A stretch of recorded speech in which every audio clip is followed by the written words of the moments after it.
राणी, तू आज माझा हात धरून मला घरात घेऊन आलीयस खरं, बट उद्या इंद्रा सकट सगळेच तुला हाताला धरून घराबाहेर काढणार आहेत. हा शब्द आहे तनिषा देशमुखचा. ये तनिषा ये, बस ये.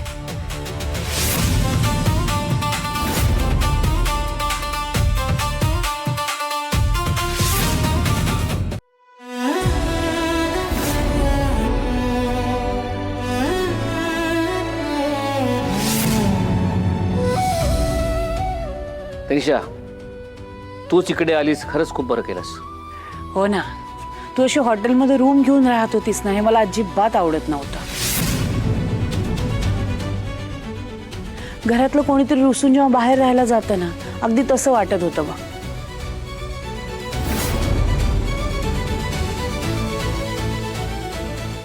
पण आता तू परत आली हे बघून खरंच खूप छान वाटतंय. खरं तर ना, तुला भेटल्यापासूनच आम्हाला दोघांनाही असं वाटत होतं की तू बाहेर राहण्यापेक्षा ना इथेच राहावं. खरं आहे मालतींचं. तनिषा, तू आमच्याकरता, आमच्या फॅक्टरी करता जे काही करतेस ते खूपच आहे. आणि असं असताना तू बाहेरच्यांसारखी हॉटेलमध्ये राहतेस हे ऐकून मन खात होतं. खरं तर हा तुमचा मोठेपण आहे आबा. मला वाटत होतं मी इथे आले तर तुम्हा सगळ्यांना माझा त्रास होईल. अगं, बापाला लेकीचा त्रास होतो का? आबा, आता काय बोलू मी? नाही नाही, तू काही बोलूच नकोस आता. अगं, तू काही परकी आहेस का? त्यामुळे हे घर आपलं समजून इथे आरामात राहा. हो आंटी. बघा, तुम्ही उगाच टेन्शन घेत होता. मी म्हणाले होते ना, तुम्ही घरी आल्यावरती सगळ्यांना आनंदच होईल. सगळे किती खुश आहेत बघा. मला खरंच कळत नाहीये तुम्हा सगळ्यांना मी थँक्यू कसं म्हणू. राणी, तू हट्ट केलास म्हणून मी इथे आले, नाही तर मी नसते आले. अगं, मला इथे घरच्यासारखं फील होत आहे. Thank you, thank you so much everyone.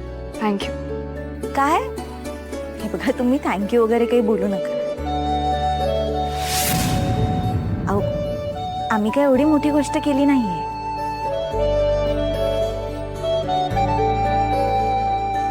खरं तर इंद्राने खूप केलंय माझ्यासाठी. त्याच्यामुळेच तर मी या घरात येऊ शकले. Thank you so much for everything Indra.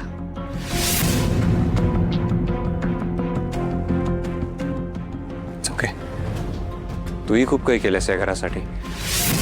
एवढं तर मी करूच शकतो तुझ्यासाठी. After all we are friends.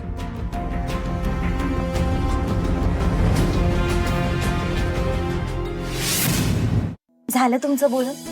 आता मला सांगा, तुम्हाला जेवायला काय आवडतं? आज एवढा चांगला दिवस आहे. मी काय म्हणते, आपण आज तनिषा मॅडमच्या आवडीचा स्वयंपाक करूया. अगं कशाला? नाही, काही गरज नाही आहे त्याची. गरज नाहीये म्हणजे? आणि तुम्ही नीट ऐकलं नाही वाटतं. मी असं म्हणाले नाही की आपण तनिषा मॅडमच्या आवडीचा स्वयंपाक करूया का, की आपण तो स्वयंपाक करूया. त्यामुळे आता मी तुमचं काही ऐकणार नाही. तुम्ही फक्त मला एवढं सांगा की तुम्हाला काय खायला आवडतं. माझं तसं काहीच नाही. तुम्हाला जे काही आवडतं ना ते कर. खरंच. आधीच तुम्ही सगळ्यांनी माझ्यासाठी जे केलंय त्यानेच मन भरलंय अगं माझं. मला अजून नाही त्रास द्यायचा तुम्हा सगळ्यांना. त्रास कसला त्यात? तुम्ही मला आता फक्त एवढंच सांगा की तुम्हाला काय खायला आवडतं. तेवढंच ऐकणार आहे मी आता. बरं, हे रोजचं हॉटेलचं खाऊन फार कंटाळा आलाय अगं मला. साधं काहीतरी बनवतेस का?